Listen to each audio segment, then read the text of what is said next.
अस्सलाम वालेकुम। आफाक फ़ारूकी नए प्रोग्राम के साथ। कल मैं ट्रैवल कर रहा था, मैं मुख्तसरन उसका भी बताऊंगा कि मैंने इस्लामाबाद से मियाँ वाली से मुल्तान तक पूरा जनूबी पंजाब पहली बार देखा। और एक जुमला कह कर आगे बढ़ूंगा अभी कि बस जो बस्ती देखी, जो लोग देखे, बस उनके पूंछ और लगा दें तो इस खित्ते के इंसानों की असल शक्ल सामने आ जाएगी कौन है। बहुत मुख्तसरन बताऊंगा मगर बहुत कॉम्पैक्ट कोशिश करूंगा बताने की। मगर मैं आज का प्रोग्राम, हालात तो आपको पता है कि हर तरफ दहशत गर्दी हो रही है और सियासी दहशत गर्दी भी उरूज पर है। सुप्रीम कोर्ट में जो हो रहा है सब पे बात करेंगे। मगर मैं अपने प्रोग्राम का आगाज़ करूंगा कि पहले कि अभी आपने जो ये न्यूयॉर्क टाइम का एक कटिंग देखी, ये 3 जून 1949 की है। इसका मैं आपको तर्जुमा भी पढ़कर सुना देता हूँ। ये न्यूयॉर्क टाइम के एक सीनियर तजियाकार थे और प्रोफेसर थे डी शेवमैन। उनका कहना था 3 जून 1949 को बुकलिन में एशियन पॉलिटिक्स पर दिए गए एक लेक्चर में कहते हैं, रियासत पाकिस्तान जो हाल ही में जनूबी एशिया में वजूद में आई है, एक ऐसी रियासत है जो अपने आप में बिल्कुल अनोखी और मुनफरिद है। इसका वजूद ख़तरे से दो चार है। वक्त बताएगा क्या कि वक्त बताएगा निस सदी से भी कम अरसे में ये रियासत अपने लोगों की वजह से खुद तबाह हो जाएगी, जो ग़ुलामी की जंजीरों के साथ पैदा हुए, जिनके ख्यालात में आज़ाद मुमलिकत से मोहब्बत नज़र ही नहीं आती और जिनके जहन ज़ाती मफादात के दायरे से बाहर काम नहीं कर सकते। मेरी ये बात याद रखिएगा, मैं उनके अंदर का हाल जानता हूँ। क्या कि मैं उनके अंदर का हाल जानता हूँ। मुझे तो ऐसा लगता है कि जब उन्होंने ये बयान दिया, ये करारदाद मकासद उससे 3 माह पहले 1949 में ही 3 माह पहले आई है। तो अगर आप अपने तीनों आइन उठाकर देखें तो करारदाद मकासद का सब्सटेंसिव पार्ट जिसे कहना चाहिए ना, वो तीनों आइन जो अबेंडन हुए 2 पहले और 1956 का है, 1962 का मेरे ख्याल में, और फिर 1973 का। तो इस रोशनी में आज के हम इस प्रोग्राम को करेंगे ताकि आपको समझ में आए कि आने वाला वक्त क्या है और यहाँ क्या। मौलाना अब्दुल कलाम आज़ाद का तो हम और आप बरसों से सुन रहे हैं कि उनकी क्या पेशन गोइयाँ थीं। ये 1949 3 जून को एक अमेरिकन इंटेलेक्चुअल कह रहा है और हर बात बिल्कुल सही दुरुस्त साबित हुई। पहले मैं आपको एक मीर का शेर सुनाना चाहता हूँ। आज जो सारा दिन देखा है, जो कल सारा दिन मैंने रास्ता काटा है, 17 आवर कंटिन्यू। मैं एक रोस्टर कूलर पे, क्या कहते हैं, रोस्टर कूलर पे बैठा हुआ था और मेरा अल्लाह जानता है वो सफ़र मैंने कैसे काटा है। कि मीर साहब कहते हैं कि कमाल शेर है, एक काश सब लोग समझें कि दिल को रोऊं कि पीटूं जिगर को मैं, दिल को रोऊं कि पीटूं जिगर को मैं, मकदूर हो तो साथ रखूं नौहगर को मैं, मकदूर हो तो साथ रखूं नौहगर को। आज धमाके में ना मस्तौंग में बता तो भी 45 रहे हैं, अभी तक शाम के 4 बजे हैं। मैं सक्खर पहुंचा हूँ रात 2 बजे। तो मस्तौंग में ईद मिलादुन नबी के जुलूस पर हमला हुआ है और जितने ज़ख्मी हैं 50 से ज़ायद। मैं एक रिपोर्टर भी रहा हूँ एक ज़माने में, क्राइम रिपोर्टर, क्रिमिनल ही होते हैं आलमोस्ट सब तो।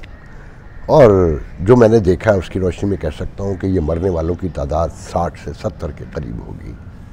अल्लाह हफीज़। फिर अभी इसी दुख को झेल रहे थे, सह रहे थे हम सब कि दुआबा थाने, पारा चिनार का इलाका है यंगू, वहाँ पर हमला हुआ है मस्जिद, थाने की मस्जिद के अंदर।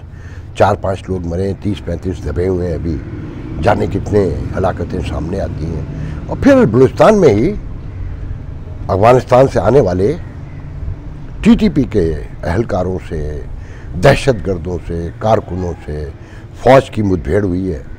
उनके 3 हलाक हुए हैं, हमारे 4 जवान शहीद हुए हैं।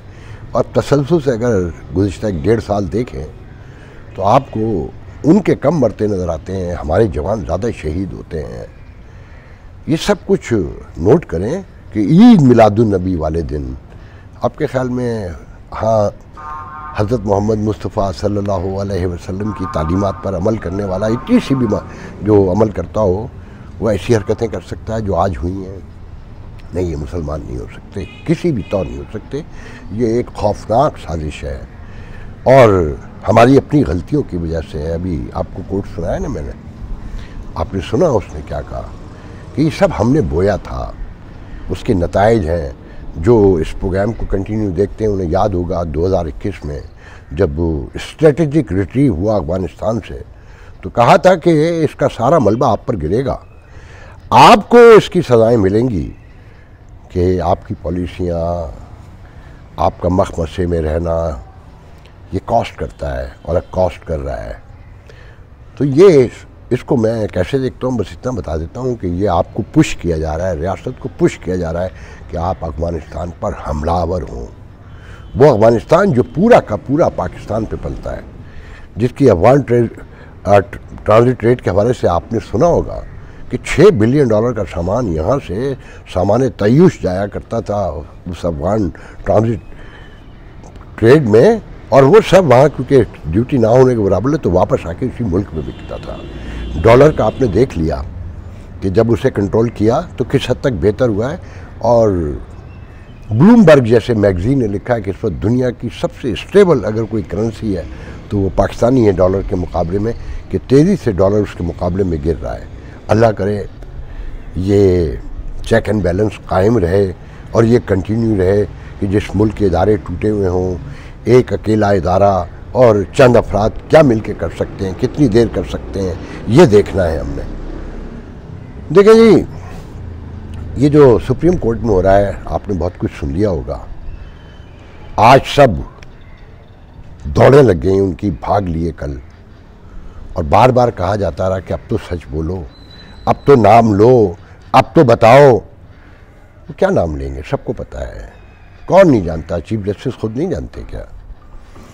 आपको याद है, बार बार कहना पड़ता है कि इन्हीं प्रोग्रामों में पिछले दिनों कहा था कि जस्टिस फाइज ईसा को कोई भी इजी न ले, ज़ीरो टॉलरेंस है, वो लड़ मरेगा, फट जाएगा, पीछे नहीं भागेगा, ज़िद भी है उनमें, इम्पेशेंट भी हैं और बाउसूल भी हैं, किसी की खैर नहीं नज़र आती मुझे। और आज देखें कि तहरीक इंसाफ से लेकर सब वहाँ से दौड़े लग गई और सब झूठे अब जो ना सच बोल रहे हैं। आप समझते हैं जिनकी उम्र 40 साल हो गई हूँ, मेरे अब्बू कहा करते थे कि बेटा 40 साल की उम्र में तय हो जाता है कि पैगम्बरी मिलनी है नहीं या नहीं मिलनी। तो ये सब झूठे आज शर्मिंदगी का इजहार भी नहीं करते और बस दबे लफ्ज़ों में कहते हैं कि ये मेरा ऑफिशियल बयान नहीं है, मेरा पर्सनल कैपेसिटी में है। मैं शुएब शाहीन की बात कर रहा हूँ जो कह रहा था कि जी हमने तो उस वक्त भी मुखालफत की थी, रेफरेंस की। तो आज सिर्फ इसलिए हो रहा है कि कहीं तय हो गया है कि फैज़ हमीद को और जनरल बाजवा को सज़ा देनी है। हालांकि जो कुछ वो करते थे आज भी हो रहा है। मैं आज बहुत खुल के कहना चाहता हूँ कि रियासत बचानी है तो सबको अपने अपने फ्रेमवर्क में जाना होगा, और माने ना माने आप सब जानते हैं मैं इमरान खान के बानी मुखालफिन में से हूँ, मगर बहुत दिनों से लोग भी बता रहे हैं, हम भी बता रहे हैं कि हवा है उनकी। नया सर्वे आया ना गैलप का, वो तो नवाज शरीफ के लोग कहलाते हैं ना, सबको पता है वो कौन लोग हैं, उसमें 60% दिखाया गया है, तो ये अबव 70 होगा। पीपल्स पार्टी के गढ़ में उनकी जो नंबर निकला है पीटीआई के मुकाबले में 1% कम है। 35 पीटीआई को लोग सपोर्ट करते हैं, 36 पीपल्स पार्टी को 35 करते हैं और 36 पीटीआई को करते हैं। देखें झूठा है इमरान खान का बयानिया, मगर एक बात माननी पड़ेगी कि उसे निकाला, सबको पता है मिलके निकाला। सब कहते थे ये अपोजिशन, जो उस वक्त अपोजिशन थी और बाद में हुकूमत बनी, खाकान अब्बासी जैसे लोग साफ कहते थे कि इस्टेब्लिशमेंट की मर्ज़ी के बगैर तहरीक एतमाद नहीं आ सकती। छोड़ दें साइफर, अमेरिका, आपके लोग जब तक ना मिले हुए हों तो कोई साइफर, कोई अमेरिका कहीं कामयाब नहीं हो सकता। मैं अमेरिकन सिटीज़न हूँ, मैं अब यहाँ नहीं रहता, विज़िट पर हूँ, मगर मैं आपसे कह रहा हूँ कि कभी कोई इन्वॉल्व नहीं हो सकता जब तक घर के अंदर लोग ना हो। तो उनकी मर्ज़ी से हुआ था ना, उनके कहने पर हुआ था ना, मगर कोई तब्दीली आई, बस एक तब्दीली आई कि इमरान खान गुस्से में, इश्ताल में, लोगों की मदद से वो खड़ा हो गया। और ये मुस्लिम लीग नून जो वोट को इज्जत दे रही थी, इसने एक्सटेंशन में हिस्सा डाला, जबकि इमरान खान तो था ही उनके साथ। तो ये इस उम्र में झूठे सच्चे नहीं हो सकते, ये सब झूठे हैं। आपको तब्दीली के लिए जहन दौड़ाना होगा, उसके लिए काम करना होगा और इनसे जान छुड़ानी होगी। हज़ारों बार बताया आपको कि जमहूरियत मिडिल क्लास से आती है और जमहूरियत की कामयाबी मेरिट में, इंसाफ में और कानून की बालादस्ती में है। अगर ये चीज़ें नहीं हैं तो कोई जमहूरियत नहीं है, कोई फौजी हुकूमत हो, कोई किसी भी किस्म का निज़ाम हो, वो कोई निज़ाम नहीं चल सकता। निज़ाम कोई बुरा नहीं होता, नीयतें बुरी होती हैं। फौजी निज़ाम इसलिए बुरा होता है, सल्तनत बादशाहत इसलिए बुरी होती है कि वहाँ एक आदमी फैसले करता है। इस सियासत में भी एक ही दो लोग फैसले करते रहे हैं और एक ऐसे इलाके के लोग फैसले करते रहे हैं जिनका अपना कल्चर, उनके कल्चर के पूरे बैकग्राउंड में उन्हें देखे तो आपको समझ में आएगा कि क्या हालात हैं। तो इस वक्त बात यह है कि रियासत पीछे हटी है और इसलिए पीछे हटी कि फैज़ हमीद को सज़ा देनी है, क्योंकि ज़ातियात भी तो इन्वॉल्व है ना, अंदर की जो साजिशें हैं। मगर ये मामला उस वक्त तक ख़त्म नहीं होगा जब तक मौजूद लोग भी अपने फ्रेमवर्क में वापस नहीं जाएंगे। किसको नहीं पता है कि ये हाइब्रिड सिस्टम अब डायरेक्ट चलाया जा रहा है, तो दुनिया कह रही है ना। और यही वजह है कि अमेरिकन कांग्रेस में आपने सुना होगा कि पाकिस्तान पर पाबंदियाँ लगाने की करारदाद पेश हुई। आप अंदाज़ा लगाइए कि ये कोई छोटी बात नहीं है, इसमें पीटीआई इन्वॉल्व है, मुझे मालूम है, मुझे अंदाज़ा है इस बात का। मगर शुक्र है कि 298 हिमायत में पाकिस्तान के आए और 132 मुखालफत में आए। और शीला जैक्सन को देखकर मुझे अंदाज़ा हुआ कि इसमें पीटीआई इन्वॉल्व है, कि शीला जैक्सन को जो ग्रुप कंट्रोल करता है, कंट्रोल से मतलब जो उनके करीब है पाकिस्तानी, वो थे हैं तो पीटीआई में और पीटीआई को सपोर्ट भी करते रहे, मगर वो मौजूद रियासती निज़ाम से भी जुड़े हुए हैं। मैं उनको पर्सनल लेवल पर जानता हूँ। और जो पीटीआई के डाई हार्ट लोग हैं, उन्हें शीला जैक्सन से बड़ी शिकायत है कि वो खान साहब के मामले में पीछे रहती है और खुल के नहीं बोलती। वो तो कश्मीर पे भी नहीं बोलती, मगर आज बहुत खुल के बोली पाकिस्तान की हिमायत की, जो एक बहुत बड़ा वाक़या है। और खुदा का शुक्र है कि ये मामला टल गया। मगर जो मौजूद सिचुएशन है, और फिर जो चीफ जस्टिस ने ख़त लिखा है, मैं 4 दिन उस पर यूँ नहीं बोला कि मुझे उसकी कंफर्मेशन नहीं मिल रही थी, अब जाके मिली है कि चीफ जस्टिस ने ख़त लिखा है, बाकायदा लिखा है आर्मी चीफ को, तमाम सेक्टर कमांडर्स को, तमाम ISI के ऑफिसर्स के, बाकी ऑफिसर्स को लिखा है, MI को लिखा है, IB को लिखा है, IG को लिखा है, सबको कहा है कि इंसानी हकूक़ की खिलाफ वर्जियाँ बंद कर दें अब, और जो मिसिंग लोग हैं उन्हें पेश करें अदालतों में। फिर साथ में ये धरना केस को ओपन करना, इसको सामने लेकर आना और सबका भाग जाना। बाद लोग तो ये कह रहे हैं ना कि जी चीफ जस्टिस मजबूत हो गया है, वो अड़ गया। नहीं, इस वक्त रियासत पीछे हटी और समझदारी को सबूत दिया है। मगर असल समझदारी जब होगी कि जब आप भी पीछे हटें और जो वाकई किरदार मुलव्विस हैं उन सबको सज़ाएँ मिलनी चाहिए। वरना ये मामला, ये जो धमाके हैं, दहशतगर्दी है और ये जो पुशिंग है कि आप अफगानिस्तान पर जाएं और हमला करें, ये इस मुल्क में खाना जंगी का समा होगा। मैं थोड़ा सा मुख्तसरन बता देता हूँ कि कल मैं इस्लामाबाद से सखर के लिए चला एक बस सर्विस में, जिसने कहा 11 घंटे में पहुँचेगी, वो 17 घंटे में लेकर आई।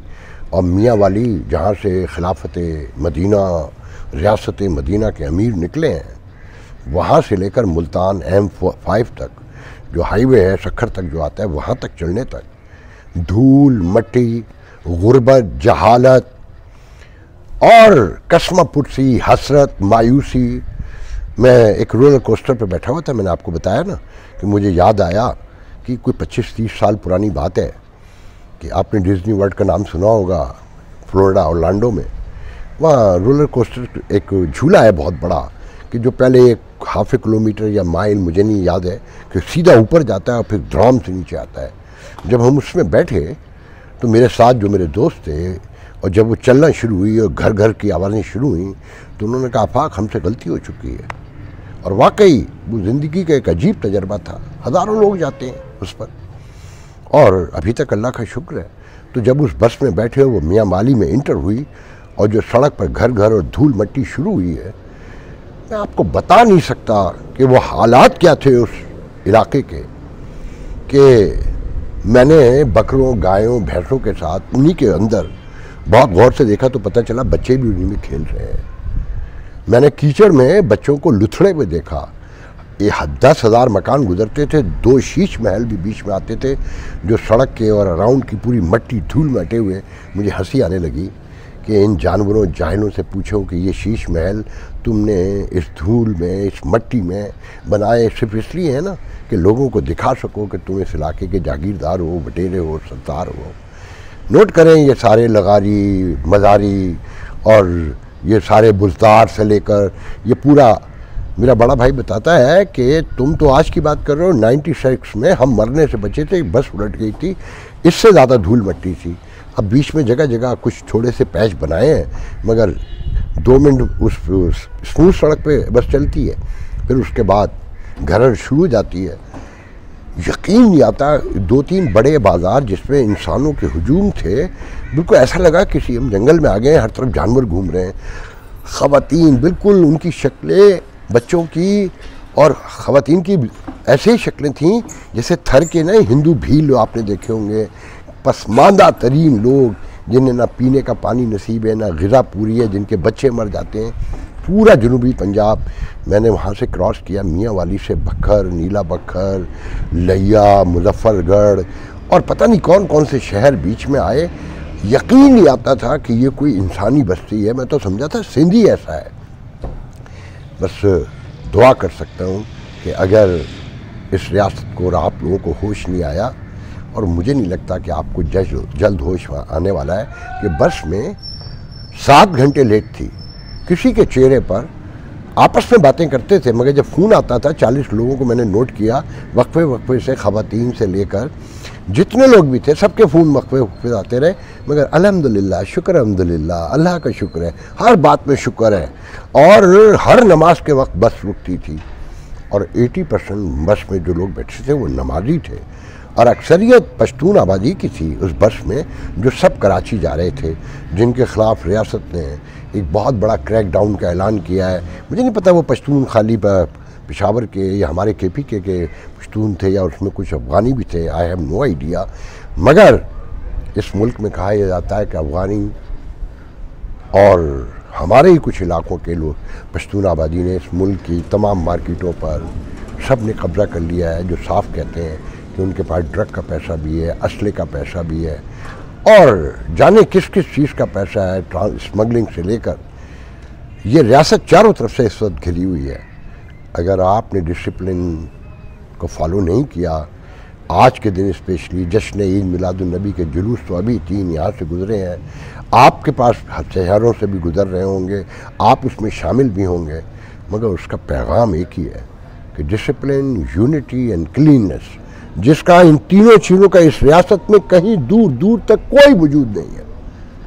फैसला आपके हाथ में है और रियासत के हाथ में है कि क्या वो ऐसे ही चलते देना चाहते हैं, और जब तक ये खुद चलती रहे और इसका फैसला खुद अपने तौर पे हो। मैं आखिर में आप सब जानते हैं, मैं बार बार कह रहा हूँ कि खान साहब को अंदर रखने से कुछ नहीं होगा। इंतखाबात करवाइए और इक़्तिदार जिसके हक़ में भी जाता है, वोट जिसके हक़ में जाता है, दीजिए, अगर इस रियासत को बचाना है। साने 9 मई के जो मुल्ज़िमान आपने पकड़े हैं, जिन्होंने बाकायदा हमला किया, उन्हें ज़रूर सज़ा दीजिए, मगर पूरी पार्टी को सज़ा ना दें। अगर कौम ने गलत फ़ैसला कर लिया है तो उसे तस्लीम कीजिए, इदारों की चेक एंड बैलेंस पे, उनके नज़्म व नस्ब पे ज़ोर दिया जाए मिलकर, तो किसी के आने जाने से कोई फ़र्क नहीं पड़ता। मैं कह रहा हूँ कि खान साहब के आने से नुकसान होगा, फ़ायदा नहीं होगा, एक फाशिज़म फैलेगा। मगर लोगों ने जब तय कर लिया है तो let them decide, let them give the opportunity कि वो देख लें कि उनके साथ क्या होता है। मगर जाली मसनूई इलेक्शन अगर हुआ, जो नहीं होता नज़र आता, तो इस मुल्क में बहुत बड़ी तबाही आएगी। अब आखिर में चलते हुए आपको एक और ब्रेकिंग खबर दे दूं कि नवाज शरीफ साहब का स्केड्यूल फिर चेंज हुआ है। पहले बताया था ना चार्टर फ्लाइट करके आएंगे वो 20 को या 21 को या 21 की सुबह को, और फिर फैसला होगा कि जलसागाह जाना है या नहीं जाना है। फिर मैंने बताया कि जाती उम्र जाना है। अब उन्होंने 21 तारीख को इत्तेहाद एयरलाइन से अबू धाबी से 2 मेरे पास फ़्लाइट नंबर भी है मगर उसको ज़रूरी नहीं है उसका, 2:40 पे समथिंग पर, बहरहाल 2:00 पे वो दुबई से अबू धाबी से उड़ेंगे और 6:00 पे लाहौर उतरेंगे और सीधे जलसेगाह जाएंगे। मगर साथ में चार्टर फ्लाइट जो है उसका स्केड्यूल भी मौजूद है, वो भी अभी कैंसिल नहीं हुआ है।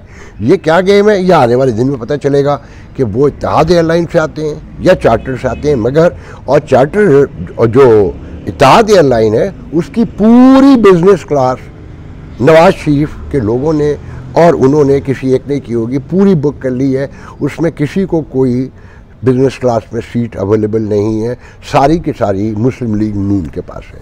आज के लिए इतना बहुत है, इंशाल्लाह। अल्लाह हाफ़िज़।